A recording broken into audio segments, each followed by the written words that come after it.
ನಮಸ್ತೆ ಎಲ್ಲರಿಗೂ. ಶ್ರೀ ಗುರುಭ್ಯೋ ನಮಃ. ಸರ್ವೇ ಜನ ಸುಖಿನೋ ಭವಂತು. ಪ್ರತಿಯೊಬ್ಬರು ಸಂಕಷ್ಟಗಳು ಪರಿಹಾರ ಆಗಲಿ, ಸುಖವಾಗಿರಲಿ ಅಂತ ಸಂಕಲ್ಪದಿಂದ ಶ್ರೀ ಗುರುರಾಯರ ಭಾವಚಿತ್ರ ವಿತರಣೆಯನ್ನು ನಾವು ಶುರು ಮಾಡಿದ್ವಿ. ಇಂದಿಗೆ 1000 ಭಕ್ತರ ಮನೆಯಲ್ಲಿ ಶ್ರೀ ಗುರುರಾಯರು ತಲುಪಿದ್ದಾರೆ, ನೆಲೆಸಿದ್ದಾರೆ.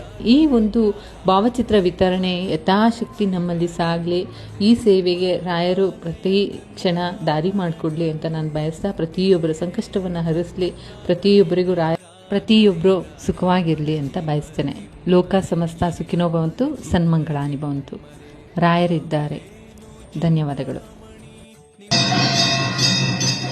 ಎಲ್ಲಿದ್ದರೇನು ನಾ, ಹೇಗಿದ್ದರೇನು ನಾ, ರಾಘವೇಂದ್ರ.